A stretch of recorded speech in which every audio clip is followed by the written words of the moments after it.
Perfect. You're all set. Ms. Foley, have a good meeting. Great, thank you.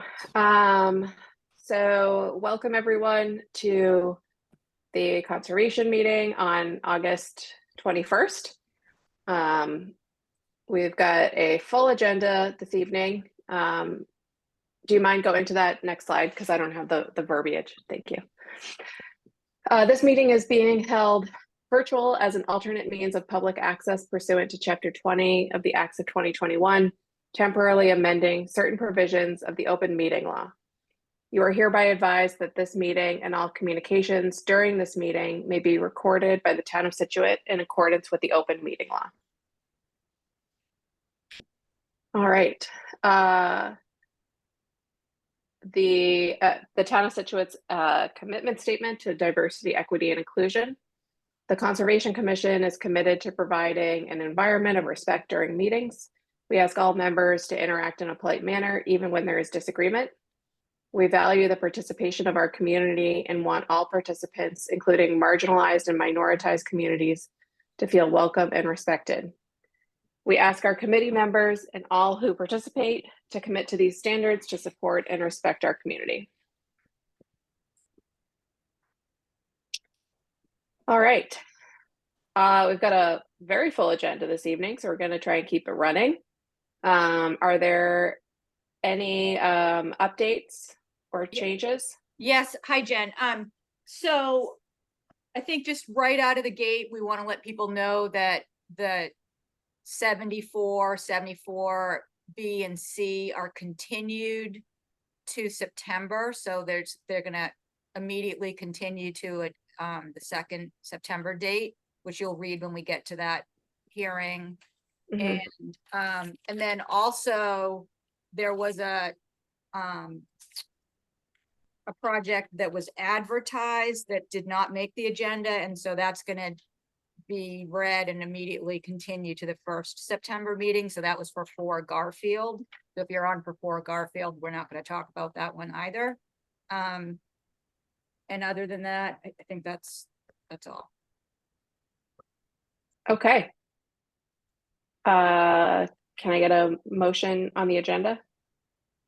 Make a motion to accept the agenda as amended. Thanks, I'll second Richard. that.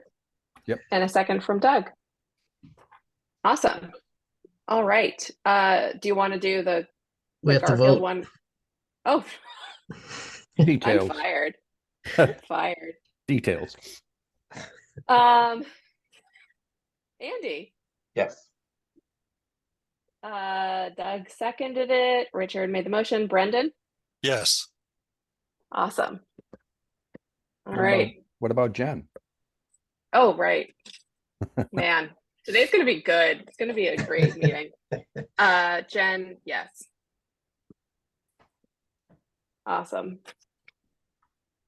I'm a little off kilter. Eloise just got stung by her first bee, so I'm a...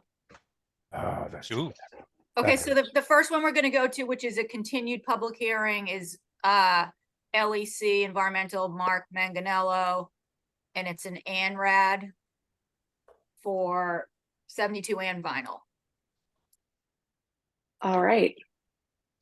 Is Mark unmuted? Mark is unmuted. Can you hear me? Yes. All right. So this is an ANRAD for the Hatherley School property on Ann Vinyl Road. We delineated the wetland boundaries out there, submitted this application, and the commission hired Art Allen to peer review the delineation.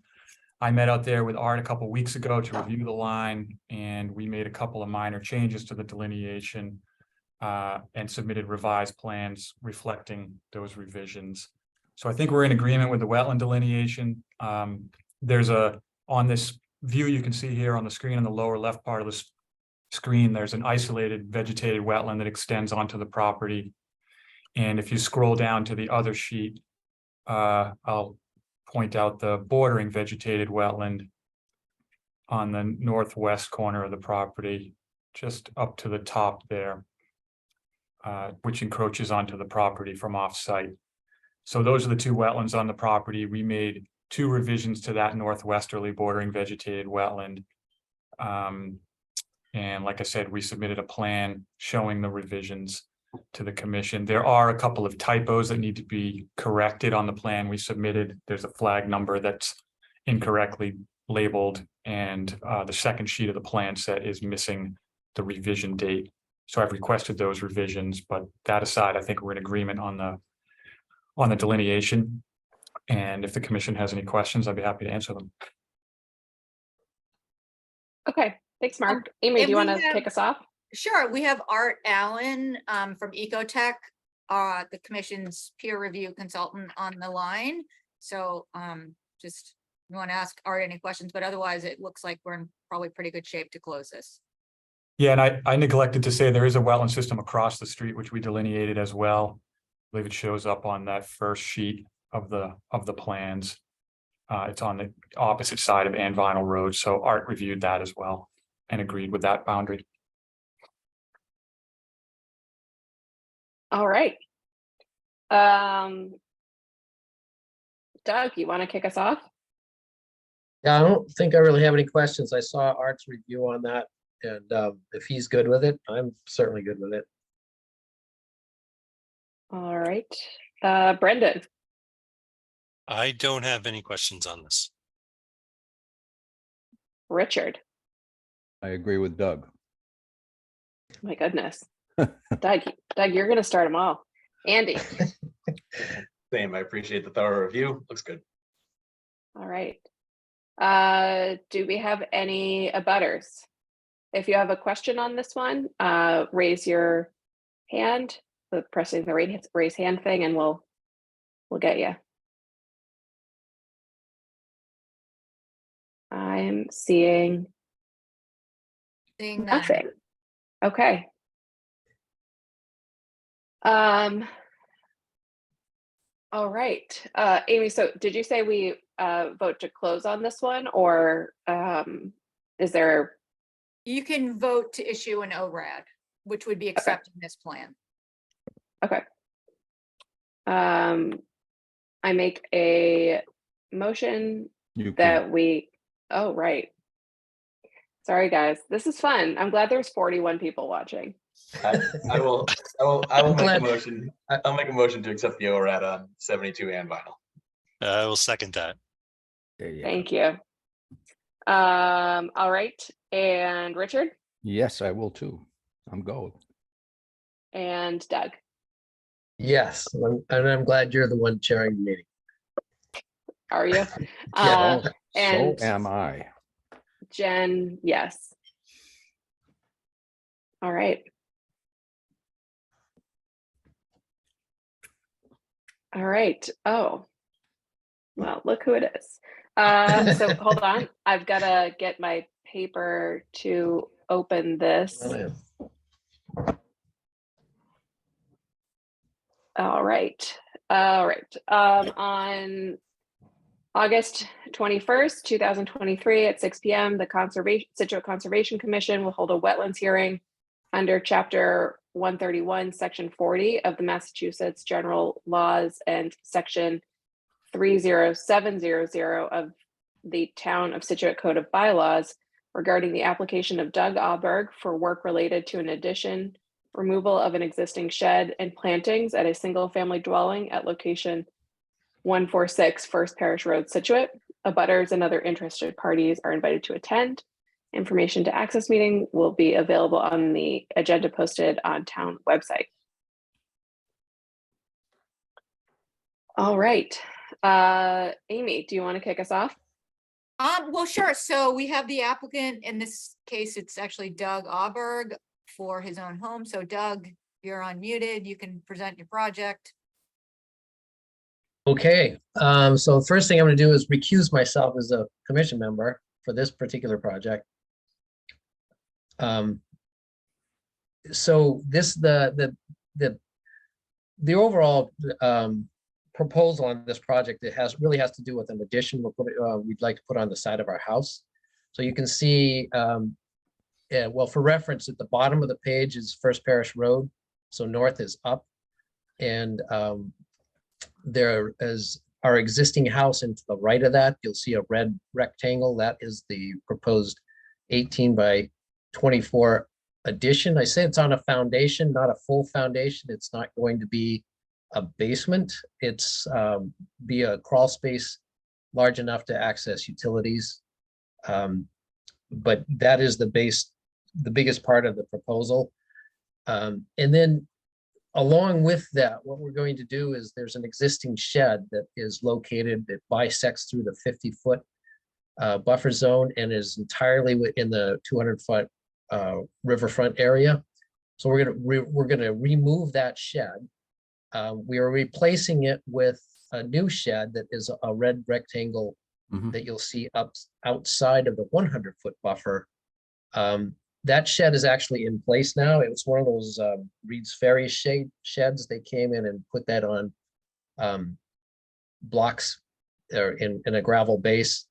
And so they show up on a truck and they put that whole thing up in a day. And so that is actually existing now. I forgot to mention that we actually have 3 RDAs and a minor work permit on this property already. So you might remember the most recent RDA had to do with some plantings and removal of invasive species on the right-hand side in the kind of the north east corner of the property. And we've replanted areas and we've pulled a whole lot of garlic mustard. And in the back there, so that RDA is still ongoing. The minor work permit was for a little portico out in front of the house, and also in that we had some various plantings along the perimeter. So I tried to label in black that you'll see there's still some plantings that we have yet to do, but I labeled them as those are part of the RDA that we already have. So what we need on this for the notice of intent is the proposed addition and the removal of the shed. And then when we remove the shed, we are going to replant that area with native species and revegetate all of that. And then if you look in the back left corner of the property where the tree line is, you see that the tree line, there's a larger shaped tree line. And then there's a kind of a smaller, tightly, you can see the arcs on that are kind of tightly shaped there. And we say discontinue lawn area and add native plantings as necessary. So what we did this year so far, what we did is we just simply stopped mowing that. And well, I forgot to introduce my wife. Ann is here with me. I brought, The other owner of the property. yeah, I know. Now I've gone and done it. Good luck to But- you. Yeah, so she calls it rewilding. So that's what we've done there so fast. And so far what's come up is almost entirely goldenrod. So we're just kind of waiting to see what's going to come up and what we want to add to it, and see what happens, what nature does to it if we just leave it alone. It's a pretty massive growth in one season already. And the shed is going to be completely removed, and tear down and removed from the site. But when we do that, there's a gravel base under there that we're going to have to dig that up and put down some topsoil and revegetate that when we get to that part. I'm proposing a silt sock along the back that you can see kind of a dark line there that is going to be for erosion control. In addition to the addition, there is a utility line. We want to run electricity and water, just a small spigot line over to that shed so we can, we're going to put a garden in there at some point. So we want to have water accessible there. So there's going to be a trench. All of that work is out of the riverfront area. It is within the 100-foot. And if you look at the proposed addition, the 50-foot bisects that where the proposed addition, and those two areas kind of almost cancel each other out from what the existing shed is and what we're going to be placing So there's really no net gain or net increase in the 50. The overall property, there is a small increase of, I think it's on the plan at the bottom of the plan. I think it's a little over 1% of increase of impervious area on the property due to the addition. And I think, yeah, I think that covers it all. One thing I wanted to explain, if you look on the right-hand side of the property, there's a drain line. It's got a dash line with Ds in it. That was the town put that in sometime in the 80s. And one of the problems we have with the property is I think to meet grade, it drains out to the Scituate Brook. And to meet grade, once it gets back towards the back of the property, I think they pretty much had to lay the pipe on the ground. And then they brought in fill over the top. And my guess is, seems to be a pretty good guess, it was really not very high quality fill. And so when we're working back there, we keep finding, we found like pieces of concrete and pavement and stuff. So we pull those out by hand as we get to them. So there's just kind of a lot of stuff to deal with kind of in back there, but it's kind of created an environment where a lot of these invasive species have just took over. So, but that's my presentation. Oh, and the blue line back there, of course, is the BVW line with the wetland flags. That was flagged by Brad Holmes this last year. All right. So, okay. Thank you. Very thorough. Amy, any comments to kick Yeah. us off? No, I mean, I think it's a pretty straightforward project. I mean, it's an older home, right? With lawn that, as Doug said, is pretty much cleared almost right up to the resource area with a little bit of riverfront as you go way into the property. But for this addition and for moving the shed outside the resource area, at least outside the 100-foot wetland buffer, and on what was what's existing lawn and or driveway already, I think it appears to meet the requirements of the Wetlands Protection Act. All right. Thank you. Andy. I think I appreciate the thorough explanation, Doug, just as I'm scorekeeping here. So the shed is out of the resource area, so that's out of the calculation. You're putting the addition on lawn, sort of roughly awash with where the shed was. But you're revegetating where the shed was, not with lawn, but with native species. So that's a plus. And then the plus of the back area as well in terms of revegetation, right? Correct. Yeah. Okay. Then yeah, I like it. That's the score that's the score I like. So thank you. Just wanted to make sure.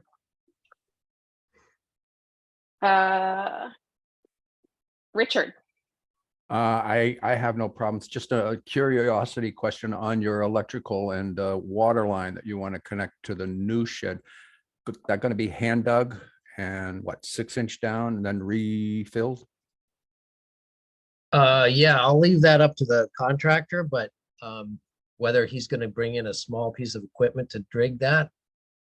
So it would be, I mean, it's going to be the kind of like the water line is just going to be a lightweight water line that we're going to shut off every year. The electric line is just a cable. So I think probably a foot deep is acceptable.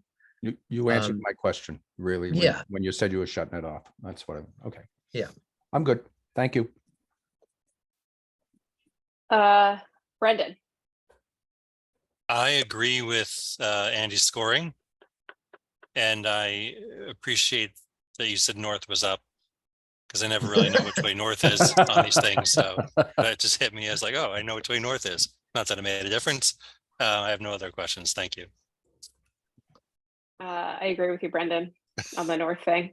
Well, I am a surveyor, that's important. That's true.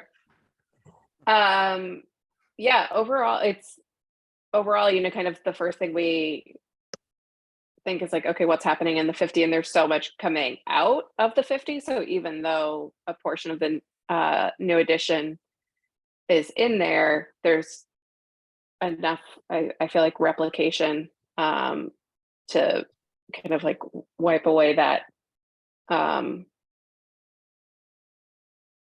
that line. Do you have like a timeline on when you're trying to do any of this digging in the buffer? We hope to dig the foundation. Our carpenter's on schedule to start in December. So we hope to dig the foundation sometime this fall. Okay. So and he'll dictate that schedule, but I think I would expect to see in October. Mm-hmm. Okay. And I think given that, well, you're gonna go to butters. Yeah. But you may be able to do a motion to close and issue. Okay. Oh, that'd be great. Do we have any abutters that have questions? All right, we have a phone number. 781. Okay. I'm gonna 910. unmute- Yeah, I'll unmute that 910-3653. Yep. All right, you've been unmuted. Can you tell us your name and address, please?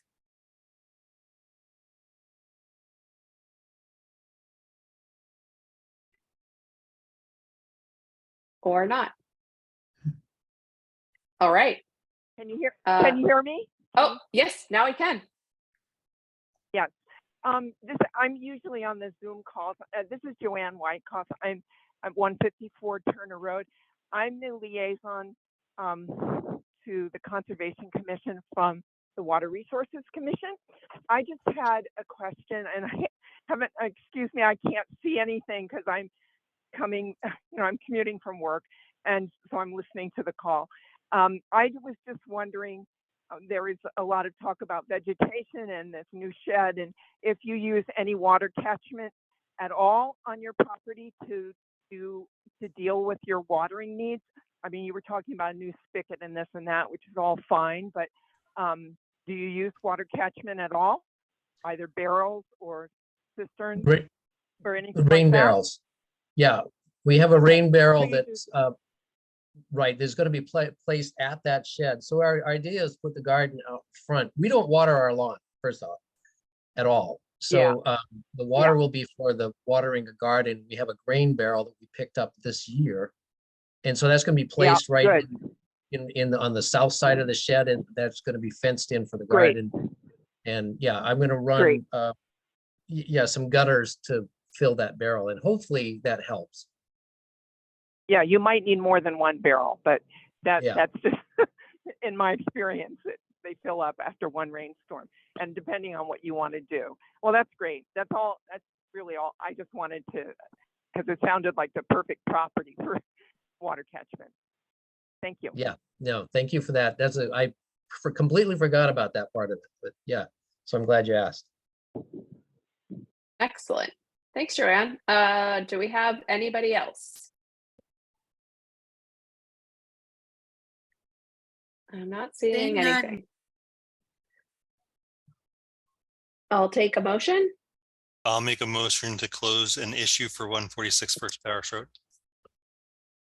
All right, can I get a second? Second, Andy. Okay. Richard. Good, yes. And Jen, yes. All right. Thank you. Yeah, thank you. Thank you. Nice to meet you all. Nice So- to meet so- you. I'm going to say goodbye. We're going to go back to our vacation with our family now and meet them Rude. up for dinner. So thank you all. We'll see All you right. in a couple of weeks. Okay. Good night. Okay. Okay. We have 8 Westgate Lane. And this one has already been opened. No, Um, what about Jen? 439 CJC? It's just, Okay. oh no, I'm sorry. I didn't see that Westgate was before that. On mine, it's in a reverse order, sorry. Oh, okay. Never mind. Uh, Yeah, go to 8 Westgate. 8 Westgate Lane. Do we have, and this is continued from July, do we have Dana Wigmore? Or who do we have for this one? Is anyone there from Morse? Hi, this is, Yep. this is Greg Morse. Hi, Greg. Welcome to our radio show. Thanks for having me. You ready to go? Oh, yeah, we're ready. All right, great. For the record, Gregory Morse, registered engineer, Morse Engineering. This was opened at a previous hearing, but this is the first time I've presented the project to you. This is a raise and rebuild of a single-family home at 8 Westgate Lane. The property owns by my client, Dina Wigmore. There's an existing home at the property. The property is about a half an acre in size. Off the back of the lot, in blue on the site plan, is a bordering vegetated wetland that was delineated by John Zimmer, a professional wetland scientist of South River Environmental. Interior of that BVW is the top of bank associated with a river, which was highlighted by the peer review consultant Art Allen during his review of this project.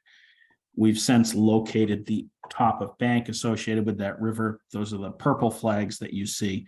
And we've added the 100 and 200-foot riverfront setbacks. The entire site is within the 200-foot riverfront area.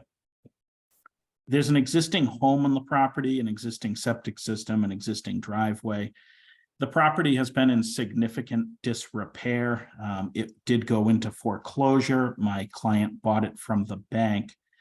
They are proposing to raise and rebuild the existing home. The driveway would be a pervious driveway substantially in the same location. We would be reconnecting to the existing septic system, which was installed about 10 years ago. So it is a Title V compliant septic system.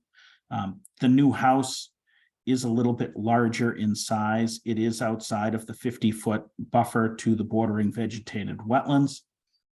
We've added dry wells for the roof to infiltrate the roof runoff, although there is a slight increase in impervious coverage on the site. It does not trigger the stormwater bylaw as we're below a 25% site increase.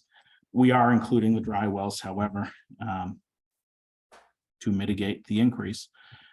Along the back of the lot, there was already a tree line defined, and there was already wooden posts along that tree line kind of defining the backyard. We are proposing, however, to install a new split rail fence along the backyard. As I stated previously, the property kind of had fallen into disrepair. It was significantly overgrown. We are looking to establish the previous limits of the backyard. We're looking to put that split rail fence up. On the wetland side of the split rail fence, there is an area where we are proposing some mitigation plantings, approximately 240 square feet in size. DEP had no comments on this. This is a significant upgrade. If you've been to the site, you know exactly what I'm talking about. I turn it over to you for questions or comments.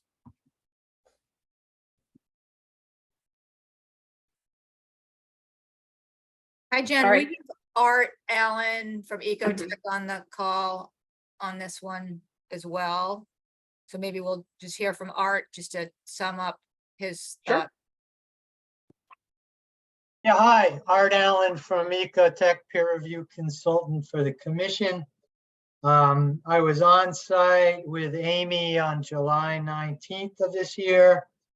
Provided a comment letter dated July 21st that included my comments on the revised wetland boundary and the presence of the perennial stream / river. I agree with Greg. There's a significantly dilapidated structure. The site was clearly previously developed. Yeah, there doesn't appear to be any saving of that existing structure. So it really, if in order to do anything with this site, other than abandon it. It would have to be torn down and rebuilt. That being said, it is this site does qualify under the redevelopment standards in the Wetlands Protection Act regulations. That's at 310 CMR 10.585. The site has a combination of degraded areas that are basically the structure and the driveway, and disturbed areas. So those are the areas that have been, previously historically cleared outside of the degraded areas. And the redevelopment standards spell out the steps that you should take, when approaching redevelopment. So I've recommended in my comments that they consider those redevelopment standards, go through them, address each one of the standards, and basically bring the site into compliance with those standards. I believe it's not currently in compliance because the structure is closer, the proposed structure is closer to the river than the existing structure. They appear to be exceeding the amount of currently degraded area on the site. I believe with a combination of, modifying the proposed structure and doing some mitigation. I know they have some mitigation on the plan, but I don't believe that compensates in terms of, the specific requirements of the redevelopment standards. But I did receive a revised plan dated August 14th of this year. And the revised plan showed the river area, the riverfront, inner and outer riparian zones associated with the perennial stream, as well as the revised wetland flags and revised boundary. I'm in agreement with all of those revisions regarding the existing wetland resource areas. But I think they need to take a step back, consider the redevelopment standards, and design the project accordingly. Thank you.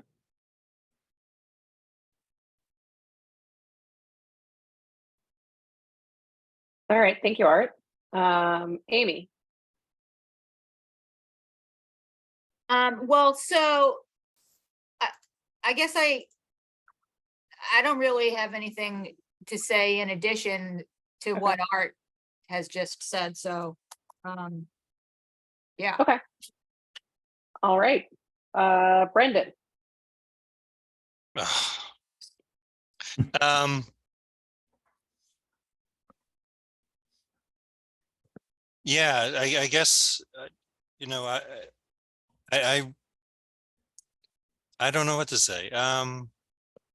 What's the footprint of the old house versus the new house? How much larger are we making the house? Is it? I mean, give me a couple of minutes. I could calculate that Oh. out. I mean, you can see the footprint of the existing, you can see the footprint of the proposed. I would Yeah. say it's about 30% bigger footprint. I think a lot of Art's comments have to do with the stream out back being characterized as a river. And it is shown on the USGS maps as a river. However, I believe that it is not a river. I believe that it is an intermittent stream. Unfortunately, we've had a very rainy last month since Art has done his review. I have gone out and I have documented 2 days where that stream has not been flowing. The standard that totally eliminates the discussion about riverfront is if I document 4 days within 1 calendar year of that stream not flowing. Again, I have 2 days already. I have put forth projects to this commission, immediately up gradient to this on Whittier Drive and a little bit further down gradient on Whittier Drive, where the commission has determined that it's an intermittent stream. So if this does get continued, my goal is to get 2 more days of no flow and negate this conversation in its entirety regarding riverfront. That being said, there are existing structures on this property that lie within the 50-foot buffer zone, including 2 sheds. The proposed house is outside of the 50-foot buffer zone. So I would say for redevelopment, we are further away than what exists today. We are not proposing any lawn areas that are closer to the riverfront area than what exists today. And we are proposing some mitigation, 240 square feet. But that's my stance on these points.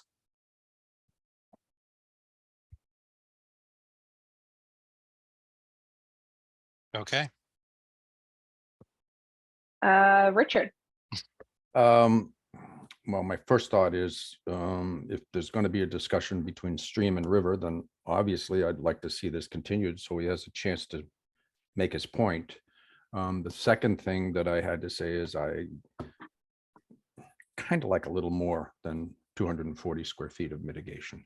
On the whole, I think this is absolutely doable, and probably a real upgrade for the property. That's it. okay. And Andy, Yeah, I guess I feel similarly. It seems like we would need to settle the question of stream or river. I guess just to make sure we're on the same page, Art, do you concur with that plan, that if there were 4 days of no flow, that we would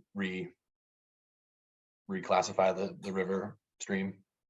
Yeah, I mean, there are standards for the documentation. I mean, if he shows the stream dry, for 4 days during obviously we're not in a drought period. So if it dries up under these conditions, it's clearly intermittent. So yeah, he should gather the documentation, submit it. Somebody should just go out there and confirm the documentation. I mean, whether that's me or Amy or a condition or a commissioner, that's just the general recommendation. But yeah, that's certainly, and it is towards the, I mean, it's perennial based on the USGS mapping, which, as you are aware, that's the first cut. But it's, not too far upstream. It transitions to a, intermittent stream on USGS. So there's every possibility that this could legitimately be an intermittent stream. We'll just have to see if the documentation comes back. All right, so just playing this out, if it were to come back that it's not a perennial stream, we still have work that's in the 50, like grading, and the house is getting closer. So I still think the project is looking at getting pulled back, like more like existing footprint. You know what I mean? Like there's pretty significant grading in that area that's the 50. Yeah. And I think that you also, if you take out the river, then you're not looking at redevelopment either. Yeah. So there's a lot at stake here in both directions, but either way, it would seem to me that it's going to be going out of the buffer from where it is. Yeah, I mean, yes, it seems like that it may change the conversation a little bit in the context, but my general feedback is, more mitigation and further away from the resource, especially where there is a footprint, in place that is a little further away than what's proposed. It would obviously be preferable, or viewed more favorably, I guess, when we look at it again. But those are my comments. Jen, we do have Okay. a hand up. yes, let's go to Steve Ibis.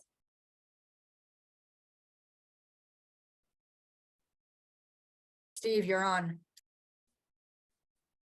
Yeah, this is Steve Ibis, PWS. I just wanted to let everyone know that there's another method to figure out whether it's an intermittent stream or a perennial stream, and that's using the USGS Stream Stats program. I've used it, in fact, as recently as last week in Holliston to show that a perennial stream on the USGS map was really a intermittent stream. So you go through some calculations. Well, actually, USGS does it for you, and you look at the results, and it works very, very well. Just wanted to let you know that. Oh, thank you. Thank you. Yep. Do we have any other any other? Well, we have Other Art people. Allen as a comment back. Oh, okay. Yeah, hi. I mean, I acknowledge that stream stats is part of the regulations, but you cannot actually use stream stats to overcome the USGS mapping. You can only use stream stats if it's mapped as intermittent. Sorry, Steve. If you check the regs, you'll see that the only way you can overcome the dark blue line on USGS is to show that the stream goes dry for the 4 consecutive days. That's a bit of a nuance there, but that's the way it reads. Art, this is Greg Morse. It does not need to be 4 consecutive days. It Oh, no, needs to be yeah, 4 you're right, days in you're a right. calendar year. Yeah, So I do have 2 of those. Unfortunately, we've had a very wet summer. So if I could request a continuance for 2 weeks, I'm going to cross my fingers it doesn't rain. That's You a have gamble. 2 more days of pictures, and this will be a done conversation. But I think at this point we need a continuance for 2 weeks. Okay. So it feels like you're looking for a continuance. Jen, excuse me. Yeah. It's Richard. Yes, for the continuance, but that doesn't answer Amy's points, or I think Right. Andy's points about perhaps trying to move the house back a little bit. I just don't want that to get lost. Understood. Agreed. Okay. Well, Oh. and I also don't want it to get lost. Art's comments that there needs to be Witnesses. other people witnessing these Right. days Right. besides Morse. Yeah. We'll provide photographic Ibis evidence, and has I'll let you know the his days. hand up. Sorry, Greg. Oh, thank you. Thank you very much. So Amy, you're good with photographs? No, I'm good with, we'll have some communication, but I think Okay. there should be secondary documentation. So yes. Okay. All right. You And guys can handle it. Steve has his hand up again, so let's let Steve talk. Can you hear me? Yes. Yep. Yeah, just to say to Art, thank you very much, Art, and I reminding me of that little detail. But we also had the 4 days, but it's just the stream stats assists in presenting information. It's an assist. That's all. Awesome. Okay. Thank you. We are all learning things today. Fair enough. Yeah. I'll take a motion. Make a motion to continue 8 Westgate Lane till the next meeting, which is, I believe, 3 weeks, isn't it? September 11th? I don't know. Amy, is it September? Is September Yes. 11th the next? Okay. Yes, it is. Second. Continue to September 11th, yes. Second from Andy, Andy. was that a second? Okay. All right. And Brendan. Yes. Awesome. you. And Jen, yes. Thank you. You're welcome. Thanks. All right. Next we have 439 Chief Justice Cushing Highway. A notice to Withdraw. withdraw. Withdraw what's the the- NOI. So you just need to accept the notice to withdraw the NOI. That's all. I make a motion to Okay. accept the withdrawal for 439 Chief Justice Cushing Highway. I second that. Awesome.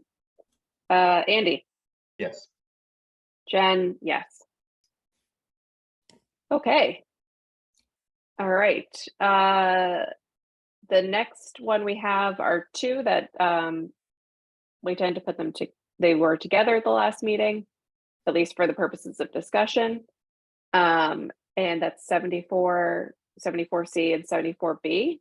And there's been a request to continue for those two applications. Glades Road. Sorry, yes, Glades Road. Did they mention a specific date? It's gonna go to 9/25. I'll be happy to make a motion to continue 74C Glades Road and 74B Glades Road to September 25th. Thank you. I'll second that. Awesome. Andy Yes. and Jen, yes. All right, moving right along. We've got 7 Milton. Hold on, I gotta get my paper. All right.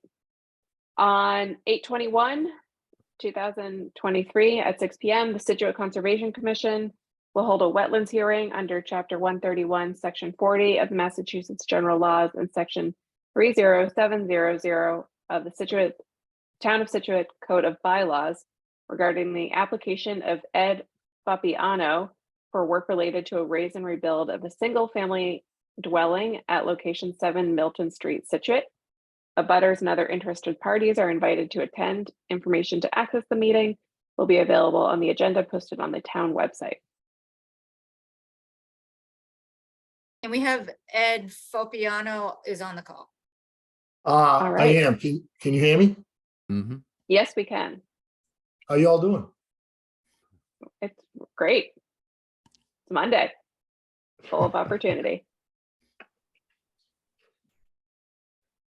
So our proposal is to raise the existing structure, put up a new structure according to the wetlands. We're going to raise the unit. Same footprint, just a little bit bigger that we've already been through the ZBA. We'll be using the same septic system. We bought this property about 4.5 years ago. It's kind of in disrepair. Nobody's ever stayed in it. We're going to remove all the concrete, as you can see to the left. That's all concrete. To the right in front, it's all concrete. We're going to take all that out, and we're going to leave the lot natural, just like it is today.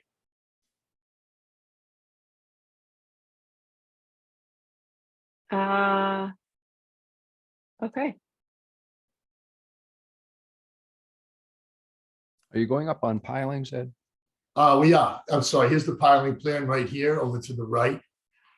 Mr. Armstrong is looking at this right now, but this is all stamped by the engineers.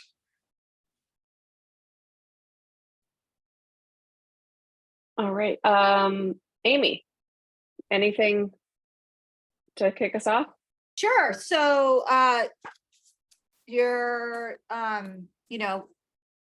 typical elevate project for Hummerock, meaning it's typical in that we get a lot of these barrier beach, coastal dune land subject to coastal storm flowage. And it looks like they are putting the house up on driven free flow piles, which would be in accordance with state building code, construction requirements in coastal wetland resource areas. We typically would put a condition here not to have a tight lattice on the bottom member. This is just has been coming up a lot, and another thing that the state, is we've been in discussions with them about how that lattice can block that free movement of the sand. So that would be one condition. But otherwise, we do have the structurals. There doesn't appear that they're changing the grade. They're not increasing the flow into the existing Title V system. So I think we're good to go on this as far as closing. Great. Thanks, Amy. Yep. Andy, Amy, if I could just jump in here for 1 second, maybe, Amy, we have no intention of putting any lattice around the bottom of the building. okay. Thank you for that update. Andy, Sounds good. I'm glad it's going up. It looks in the existing conditions, it looks like there's a gravel driveway, and then I see a box, I think an unlabeled box in the proposed plan. Will that remain a gravel driveway? Yes, it will be a gravel driveway. It's actually, once we remove some of the sand on top of it and the gravel, there's actually asphalt under Yep. there. Yep, We're there taking is. that up. You're taking that up, okay. Yeah. And it'll be gravel. Yes. Great. Maybe we need to It's add that. in fact, Milton Street in front of 7, I think it starts at 5, is gravel all the way up the street. So the entrance to the street is asphalt and then it turns gravel. Great. Yeah, if the concrete's coming up and the asphalt's coming up and the house is going up, that sounds good to me. Thanks. the up and up. Brendan, Yeah, this looks good to me. I don't have anything additional. Nothing additional to add. okay. Richard, this is your neck of It the should be woods. good. He's fortunate. He's got a good sized dune in front of the houses that are on Milton Street, and the natural flow is down towards the river. There's not much in the way of any natural flow to go anyway. So this is only going to make it a lot better. Excellent. Do we have anybody in the audience? Now would be the time to press the raise your hand if you did have something. Seeing none, Jen. All right. Well, sounds like an overall very positive improvement, Mr. Papiano. So I think we're probably good unless anybody else has anything else on the commission. I'll make a motion to close. You can make a All motion to right. close and issue this one, as a matter of fact. All right, I'll adjust that. I'll make a motion to close an issue. I'll All right. second. Second from Brendan. And Andy Yes. and Jen, yes. All right, thank you. Thank you to the commission. I'm going to log off now if that's okay. Thank you. Have a good night. Have a great day. Great evening. Thank you. All right. Moving right along. 15 Spalding. Okay. On August 21st, 2023 at 6 p.m., the Scituate Conservation Commission will hold a wetlands hearing under Chapter 131, Section 40 of the Massachusetts General Laws and Section 30700 of the Town of Scituate Code of Bylaws regarding the application of Kelly and Stephen Newcomb for work related to replacing footings at a single-family dwelling at location 15 Spalding Ave, Scituate. Abutters and interested parties are invited to attend. Information to access the meeting will be available on the agenda posted on town website. And we have Kelly Newcomb on the line. Hi, Stephen's with me too. Hi, Kelly. Hi. So we want to take down our front porch that's there now and put a new one up. And the back deck and put a new one up. And replace the footings that are there.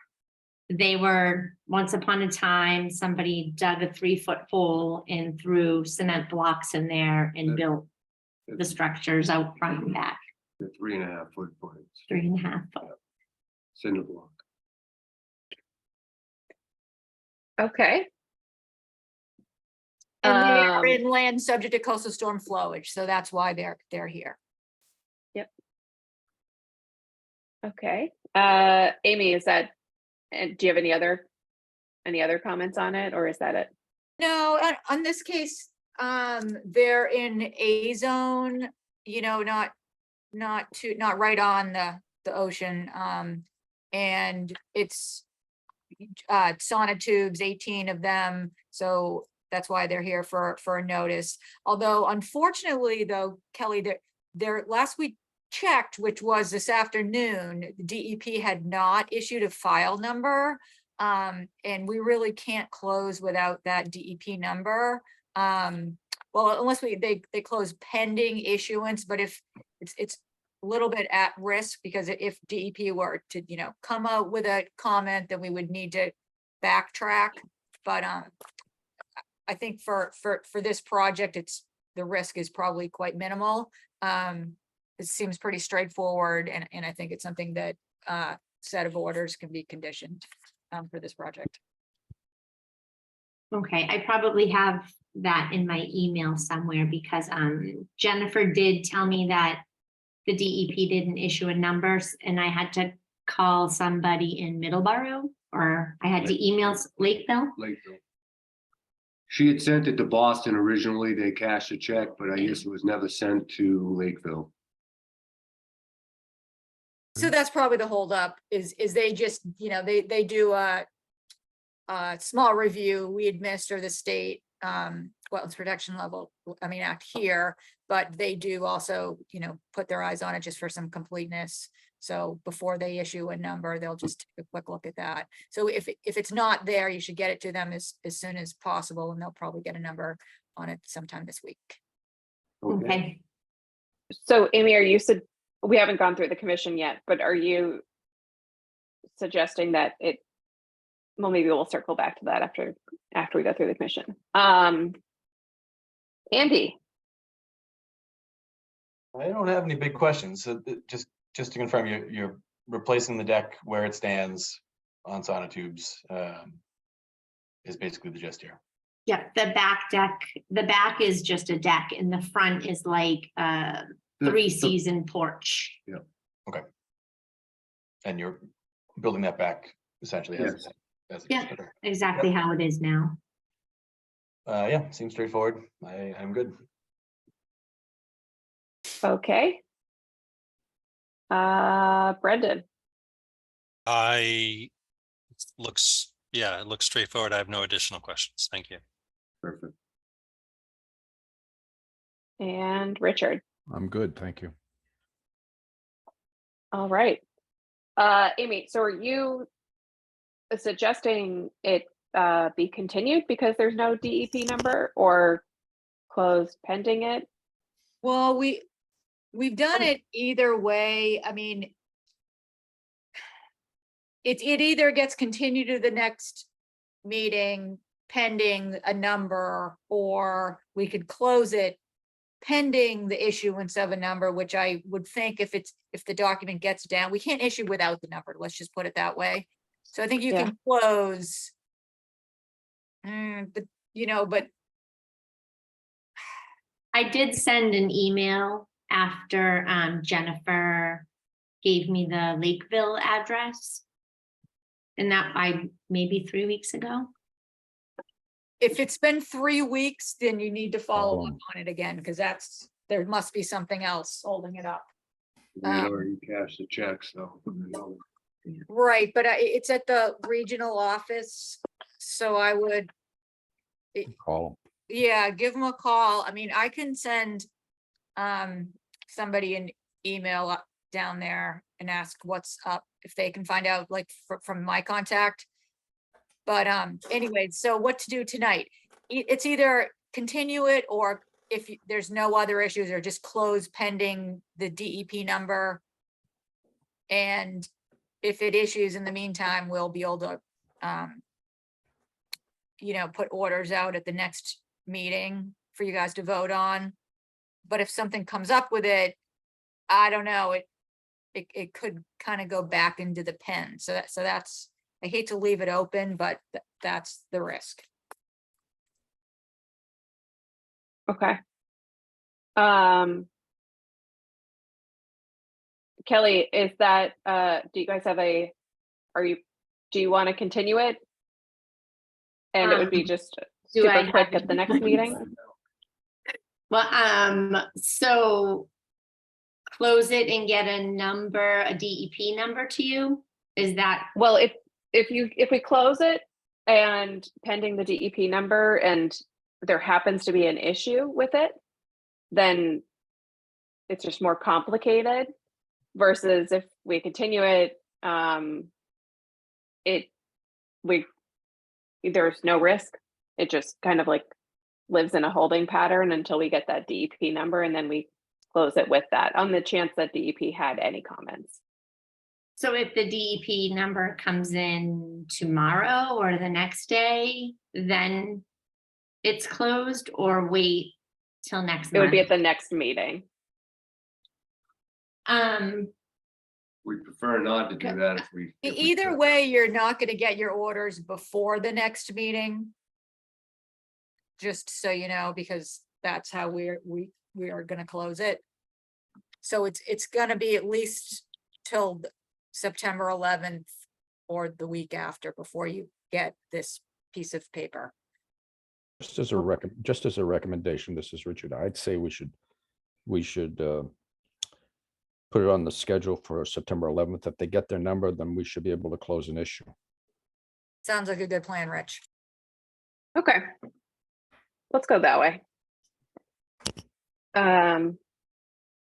Richard, that almost sounded like a motion, but Well, I wanted no. to make sure that somebody agreed with me before I wanted to make it a formal motion, but I will make That's that true. motion now. Okay. I second that motion. So we're basically continuing this to September 11th, and if everything goes smoothly, we will close an issue at that time. Does that make sense? Yes. Okay. Right, so we don't need to re-present it. It's just gonna be, it'll show up on the agenda. We got the number, no comments, close issue. That's all it'll be. Which Yeah, actually okay. doesn't cost, it doesn't cost the newcomes any time, really. It sounds like it is, but it's not. Yeah. Brendan. I seconded, yes. Oh, Yes, sorry. or Andy. yes. Just before, did we ask for comment from the audience? Oh, no. You guys gonna fire me? No way. Anybody in the audience for this one?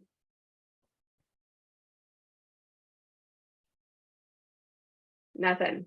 All right, then yes. Crisis averted. Thank you, Andy. All right. And Jen? Yeah. Yes, good. Oh, yes. Yes. God, I'm losing it. We need that vote tonight. I know, we really do. All right, 28 Kane Drive.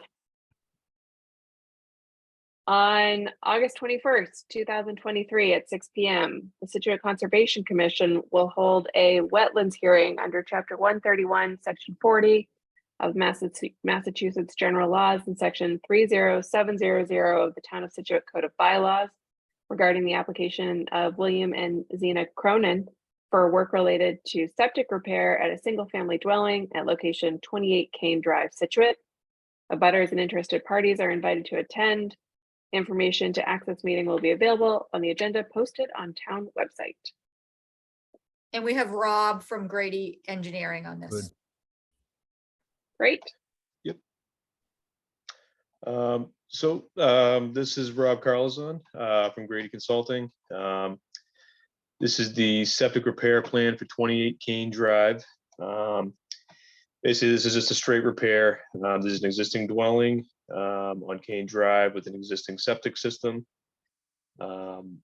Currently, the existing system is located out in the backyard. We have I believe there's a cesspool, a D-box, and a couple of leaching lines, which are probably a little difficult to see. They're currently in the area of the proposed septic tank and pump chamber out in the backyard. And obviously, I'm gonna back up. There's a wetland out in the backyard. The back of the property actually abuts the commuter rail strip owned by the MBTA. So the plan is to pump and fill the existing cesspool and then remove whatever leaching lines we need to, whatever is required. We're going to install a 1,500 gallon septic tank, 1,500 gallon pump chamber, and then we're going to pump everything up to the front yard towards the street, pretty much as far away from the wetlands as we can get. So we proposed a geomat leaching field, which is gravity fed from a D-box. Let's see, and we have a proposed poly barrier for breakout on the low side of the hill, as the property slopes from the front yard down to the backyard. It does slope down, so we do have the poly barrier there. We do have a little bit of grading to do to sort of as part of the leaching field grading requirements for Board of Health. You can see the proposed 40 contour and the proposed 38 contour. And so I tried to fit this leaching field as far away from the wetland as possible. I think I have a distance there. It's 96.1 feet from the closest wetland flag. I kind of squeezed the septic tank and pump chamber outside of the 50-foot wetland buffer, which is 50.1 feet from the tank to the nearest flag. Anything else? We have a silt sock pretty much wrapping around the backyard. The backyard, it's going to be all an existing lawn, and once it's done, it'll return to lawn once work is completed. And I think that's pretty much it on this one. It was kind of the best we could do. We just don't have a lot of area on the property that's outside of the buffer zone to work with, so we did the best we could on this one. I don't know if you guys have any questions on it. All right, thanks, Rob. Yep. Amy, you want to kick us off?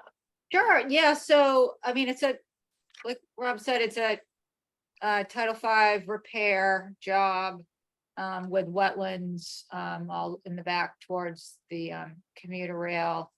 And yeah, so I mean, it would be a good upgrade to have a compliance system. I guess the only thing no comments from DEP, the only thing I was thinking would be this would be a really good site to have the do not disturb conservation plaques on some posts, maybe like 3 posts or 3 or 4 posts.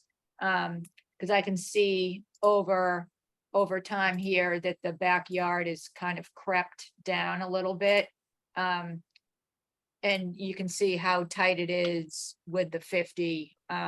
We're not scrutinizing this wetland line because it's not a, not a raised rebuild. They're not coming at us trying to go further into the wetland. They're just looking to get a compliant septic system. But, you do not know what happens when it changes owners. So that's what I would say would be some posts would be a good idea. And if any other project were to come at us on this property, you might take a different look at the wetland line in the setbacks. All right, thanks, Amy. Richard, do you want to start us off? I think it's a great improvement. I would have called it a replacement, but that's okay. Repair is fine. And I love the idea of the conservation post. She stole it from me. Otherwise, I'm fine. Larceny. Andy. No, nothing to add to that. Looks good. Brendan. I am good as well. Thank you. Anybody in the audience? Ding dong. Nothing. All right. Amy, did you specify where, or would the order specify where you want the posts? Yeah, we can put some language in on there. Probably like edge of tree line. Yeah. Sort of thing, like every 40 feet or something like that. Not so that it's tremendously a hardship by any means, but just to get the point across. Yeah. Okay. I'll take a motion. I'll make a motion to close 28 Kane Drive. Second, Andy. All right. Richard Yes, good. and Jen, yes. Thank you. Thanks, Rob. Thank you. All right, thanks, guys. Have a good night. Okay. 22 Indian Trail. I gotta open this one. On August 21st, 2023 at 6 p.m., the Scituate Conservation Commission will hold a wetlands hearing under Chapter 131, Section 40 of the Massachusetts General Laws and Section 30700 of the Town of Scituate Code of Bylaws regarding the application of James Nash for work related to raising and rebuilding an existing addition at a single-family dwelling at location 22 Indian Trail, Scituate. Abutters and other interested parties are invited to attend. Information to access the meeting will be available on the agenda posted on the town website.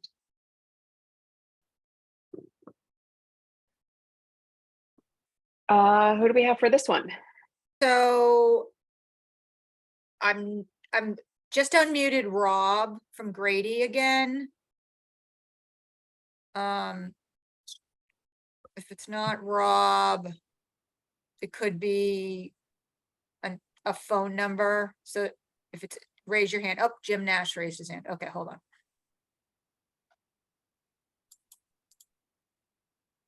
Okay, Jim, we unmuted you. Hi, good evening, everyone. I'm the homeowner, Jim Nash, 22 Indian Trail. We should have Paul Mirabito from Ross Engineering on the line. Mhm.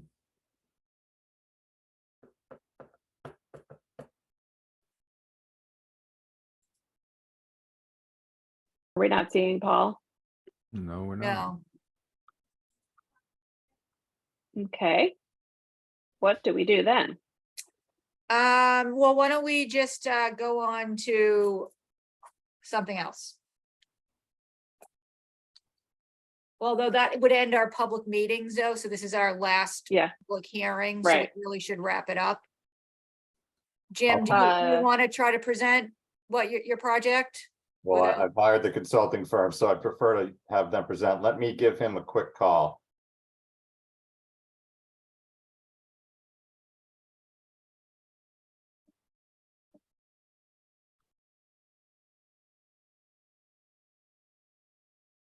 All right, well, let's see, we could do some You want to do 4 administrative Garfield and get that out of the way? items. Oh, Okay, yeah, 'cause we for need to Garfield. open it. Yeah, open it and continue it. Okay. All right, for Garfield. On August 21st, 2023 at 6 p.m., the Scituate Conservation Commission will hold a wetlands hearing under Chapter 131, Section 40 of the Massachusetts General Laws and Section 30700 of the Town of Scituate Code of Bylaws regarding the application of 4 Garfield Street Realty Trust for work related to repair of existing bulkhead wall at location 4 Garfield Street, Scituate. Abutters and other interested parties are invited to attend. Information to access meeting will be available on the agenda posted on the town website. Now we need to continue this to the 11th of September. Yes. I will make such a motion. Continue 4 Garfield Street to September 11th. And I will second. All right. Andy Yes. and Jen, yes. Okay. Do we have any more from Jim Nash? All right, well, let's see, we could go to some administrative items or just start on the RDAs. Let's wasting time here, people. Yeah, let's just start on the RDAs then. Okay. So we'll go to 451 Hatherley Road. Yep. I gotta open it. Okay. On August 21st, 2023, during their 6 p.m. meeting, the Scituate Conservation Commission will act on the request of Glenn Bemer for a determination of the applicability of the Massachusetts Wetlands Protection Act and the Scituate Wetlands Bylaws for activities related to replacing existing deck and footings at single-family dwelling at location 451 Hatherley Road, Scituate, Mass. Abutters and other interested parties are invited to attend. Information to access the meeting will be available on the agenda posted on the town website. Okay, so on 451 Hatherley Road, this is a project that started, actually, they ended up starting the work without a permit, so it's an after the fact request for determination of applicability. And looks like we have Steve Ivis on the call, maybe to speak about the proximity to the resource area. Hi, Steve. This is Steve Ivis here. Can you hear? Yep. Yep. Good. Look, I came to this this party very late, as in fact, just on last Friday. So I don't know what's gone on before, but I was asked to create a little sketch plan to show the resources and where they were in relation to the proposed deck. As you know, the deck is half up. I don't even know how many footings there are, but I will say that it's in the AE flood zone, land subject to coastal storm flowage. It's inside the 100-foot RFA, and it's inside the 100-foot BVW, and it's outside the 50-foot BVW. And what you see on the plan are some numbers that I took right off the plan here. And I went out today and pulled some tape, and those numbers should be on the left-hand side. They should be 60 to the closest BVW point and 72 feet to the nearest top of bank, to the corners of the proposed deck. I'll stop there, and I'm sorry, this is 451 Hatherley, and that's Mushquashcut Pond, or I'm sorry, it's not the pond, it's the river, a stream there that you see coming down at a diagonal, and there's Hatherley Road, another diagonal. And I'll stop there and ask questions. All right, thanks, Steve. Steve, I know, Amy. yeah, Steve, you were going to send us a revised drawing, I think, with Did people measurements. hear that? Yes.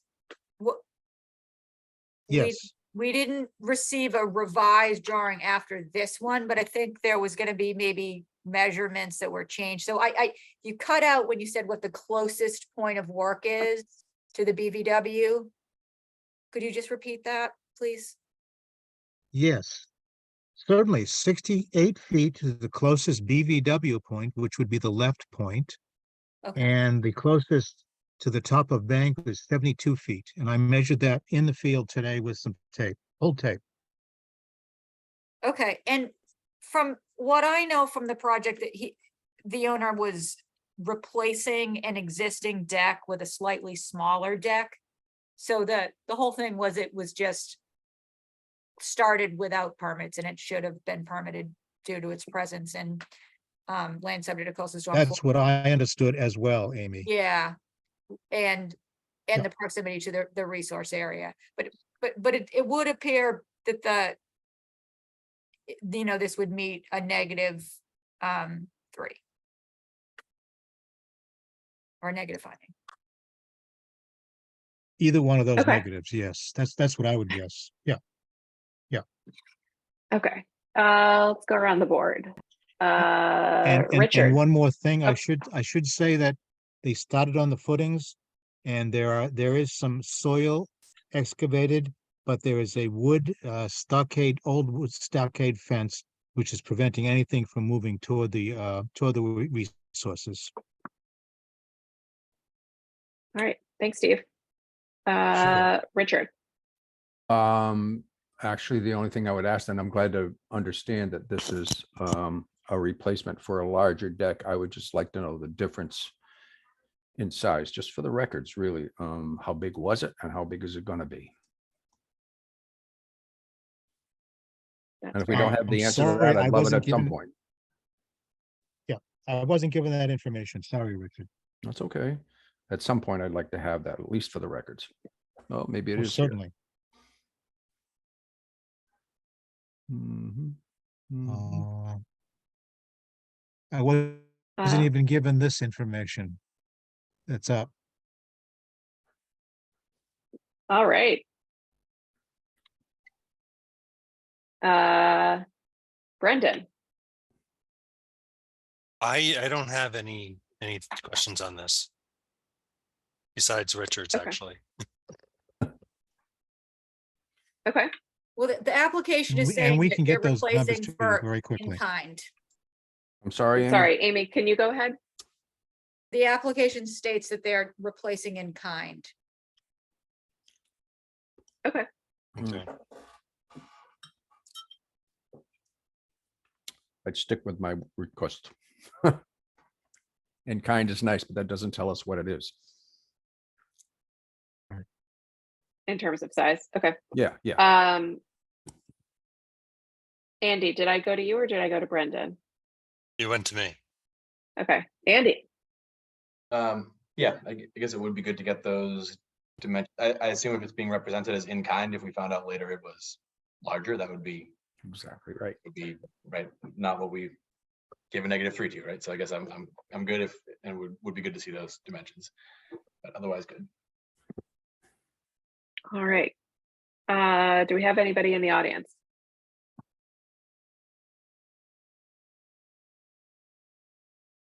Nothing. Seeing none. All right. I'll take a motion. Well, how do we handle this? I mean, -3 is fine, but then do they still have to give the dimensions?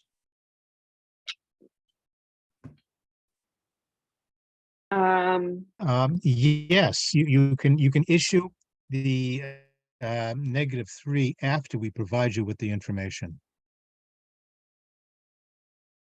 All right. So we're continuing? No, I think what he said, I think if I'm understanding what Steve's suggesting is do a -3, but Not early. I'm sorry. Steve, you keep breaking up. I'm very sorry about that. I have no idea why. I've been on.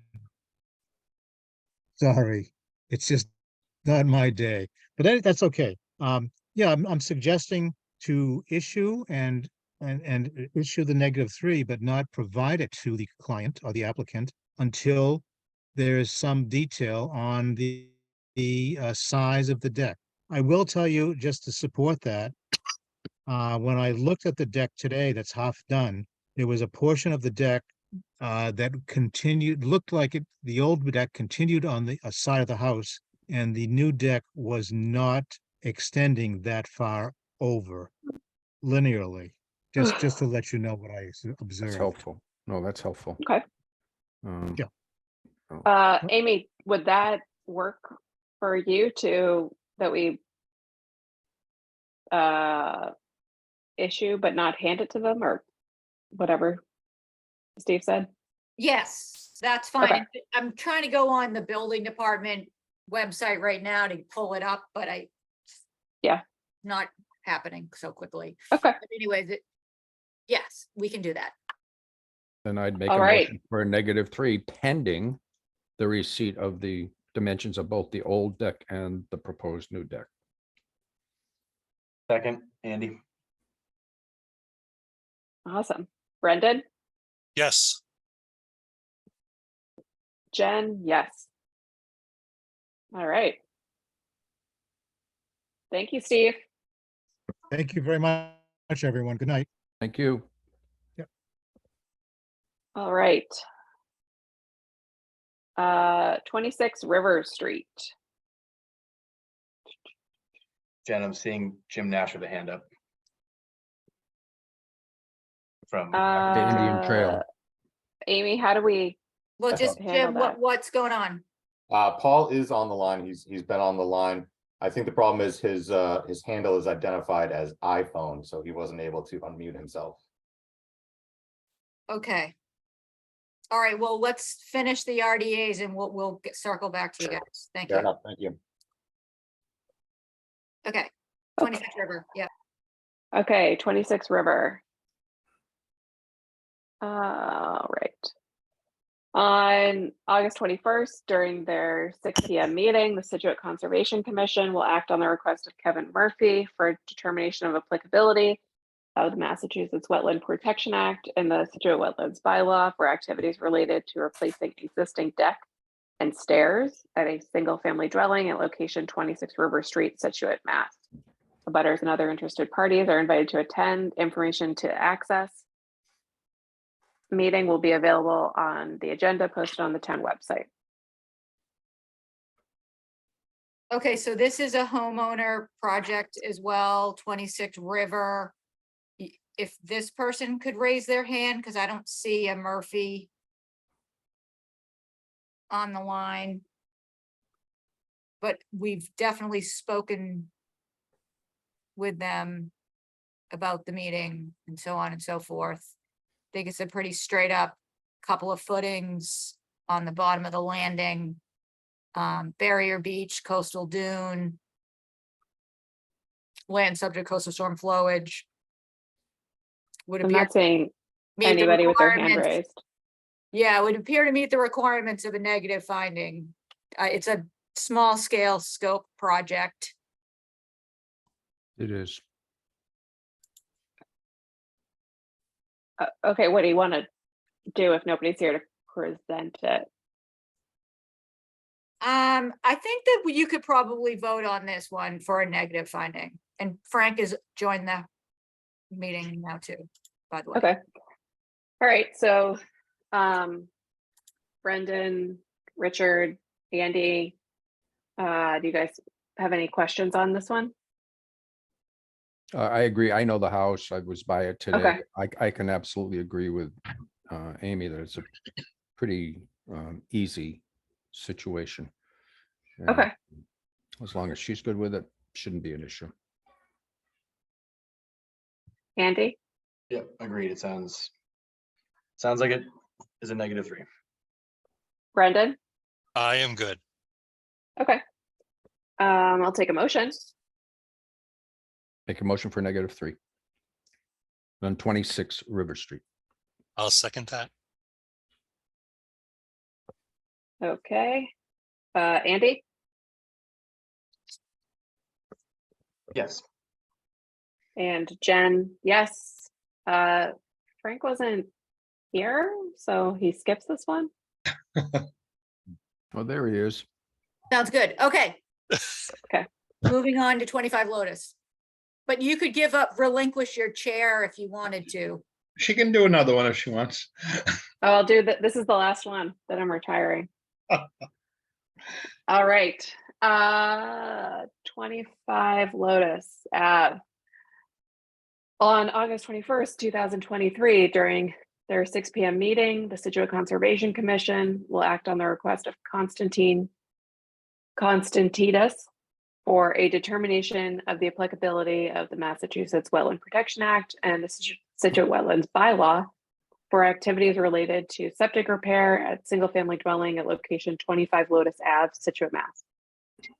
Abutters and other interested parties are invited to attend. Information to access the meeting will be available on the agenda posted on town website. All right, who do we have for this one? Good evening. This is Greg Morse, registered engineer, Morse Engineering, representing the property owner and applicant, Constantine and Nina Constantinides. This is an RDA for a septic system repair at their property at 25 Lotus Avenue. The property itself is developed with an existing 4-bedroom single-family home. It has a failed septic system in the backyard. Out back beyond the property line is a bordering vegetated wetland. We highlighted it on the plan in blue that was delineated by John Zimmer, a professional wetland scientist, on June 20th of this summer.